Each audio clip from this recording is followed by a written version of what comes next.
we start with a roll call, please? Director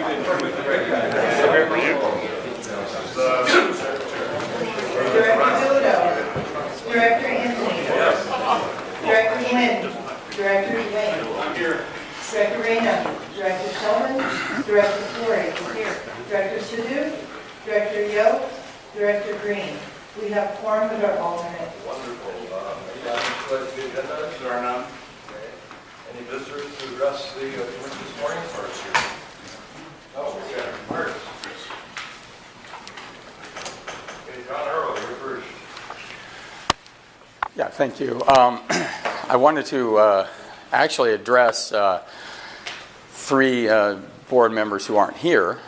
Your chairman of your committee, Director Bilodeau, and Director Sheldon, and Director Reyna. But Director Bilodeau has a problem coming to his own meeting on time often. In fact, has had a problem for the last 10 years arriving at meetings on time. This is a very serious problem. I don't bring this up just in jest. It's kind of funny, but it's really not appropriate to be that kind of funny for such an august body as the Orange County Water District, one of the most important water agencies and government agencies in the world. And at the last community, I think it was the Communications and Legislation Committee meeting, same thing happened. Mr. Bilodeau came in about an hour late and left very early. And during that time, one of his fellow directors, Director Sheldon, was trying to shield him from the view of the camera. You can see this very clearly on the video that my colleague Debbie Cook took. And another board member came over and blocked the view of the camera.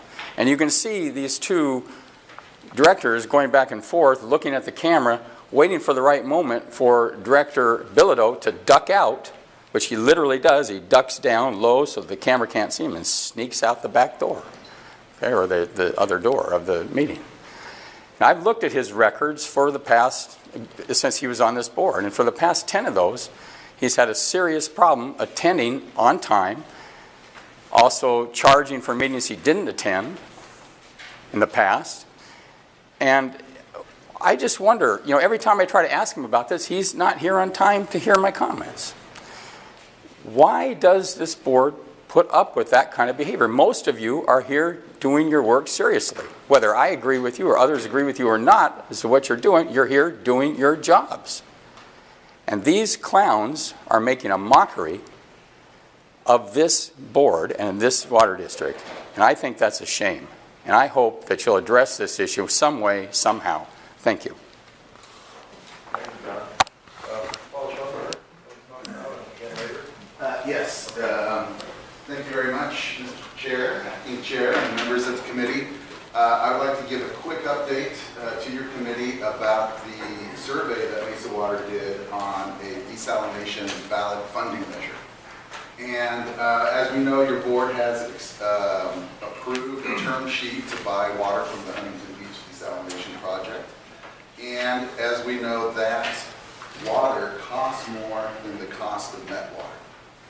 In addition to that additional cost, there is money that will be needed to build infrastructure so that the water can be transported and placed into the groundwater basin so that we can all pump it and we can all benefit from it. So there might be a question that comes up: what is the best way to fund these extra costs over the cost of net? One way is for your board to put all of those costs on the replenishment assessment. And your staff in the past has said that it would be at least $90 an acre foot increase in the RA to fund all the costs above net water for the desalination project. Another option that you might want to consider is a ballot funding measure. If the citizens in your service district would pass a $49 a year per parcel ballot funding measure, that would generate enough revenue to pay the extra cost of water and to fund $200 million of system improvements. So that's $49 a parcel. So what Mesa Water did is we wanted to explore this scenario within the citizens of Mesa Water District. So what we did was we hired a company, SCI Consulting. They are a local ballot revenue measure expert. In fact, they have helped pass more local ballot revenue measures than any company in California. They have over a 90% success ratio and have done more than 100 of these types of ballot measures for various organizations in California. And so they helped us with this survey. And they said if $49 is the amount that would be ideal, let's survey below and above that. Let's bracket it, see what kind of drop-off of support you get, and then we'll come up with some good numbers.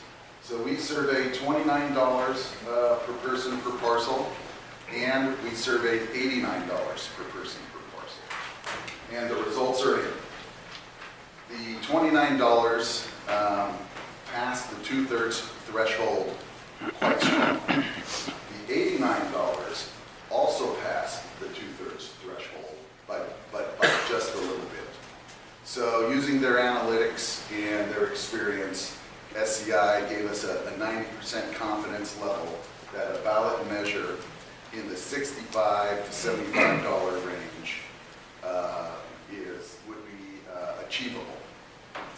Now, $65 per parcel ballot measure would not only pay the reliability premium for the water, but also free up more than $300 million for infrastructure improvements. Thank you, Paul. You're out of time. Are you going to give us a copy of this results? Well, this company is giving a presentation to the producers and tomorrow to Mesa Water. And if this board would like a presentation or a committee meeting or some other meeting, we'd be glad to have them show up with that also. You have a piece of paper that shows the results? Not right now, we don't. Okay. This is just a public comment. I That's don't want to fine. take up too much No, of we your time. appreciate the information. That's it. Thank you very much. Who's, well, that's you. Okay, my question is, do you have any closing comments? Excuse me? The question is if you have any closing comments?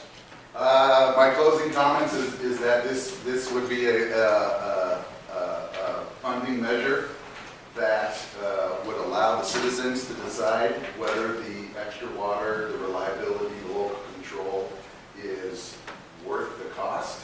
And it'd be a way for you to do a desalination project without increasing the water cost to your local producers. Thank you.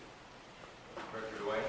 Thank you, sir. I would just respectfully request from the committee if the director would like to join me in agendizing this for that presentation to come back to the next board committee. This is a complex process that we went through. There's a tremendous amount of thought that went into this. We approached it very thoughtfully and tried to do this as scientifically as possible so that it would pass muster with the general public. So I would respectfully. I would support. Yeah, I would too. So let's agenda that for the next, you want to wait meeting? Sure. All right. Thank you. Anybody else think that's okay? Yes, Peter. Just like to point out that I've seen a copy of the Mesa, survey. When you lead in and say that, it's abundant and reliable, and if you get one result, if you went and said there are alternative projects that are much cheaper than this project, you would have got, a different result. And I would caution the members of the board not to get swept into this deal that is ill-advised and very unbecoming Orange County to, advocate taxes. Thank you. Well, it would be a new property tax beyond Prop 13, put on by a voter to vote, like the school districts do all the time. But it's a serious thing. And the school districts end up on the front page of the paper with firms like this that Sometimes they do. Okay, thank you. Next consent calendar, items 1 through 8. Anybody want to go into this? In the audience want to speak anyway? I'll move the consent calendar. Any discussion on the motion? All in favor, say aye. Aye. Opposed, motion carried. That brings us to item number 9, water resources, integrated water management, grant proposals. Yes, thank you, Mr. Chairman. We have Mr. Greg Woodside presenting this matter.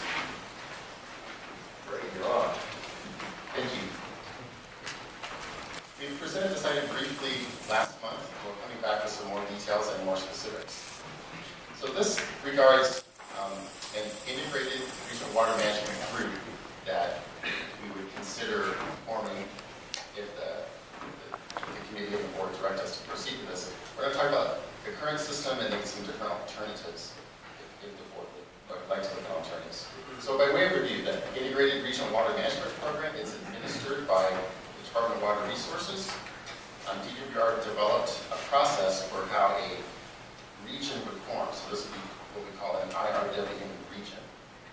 And the process they formed is called the regional acceptance process. So that region acceptance process, that's whereby a group is formed called an Integrated Regional Water Management Group. That group forms itself and then submits an application to DWR, and DWR will review that. So some years ago, SAPA formed one of these groups that covers the entire Santa Ana watershed. So DWR designated SAPA as the administrator for the IRWN for the Santa Ana watershed region, which is the same boundary basically as the SAPA boundary and also the regional board's boundary, the Santa Ana regional board.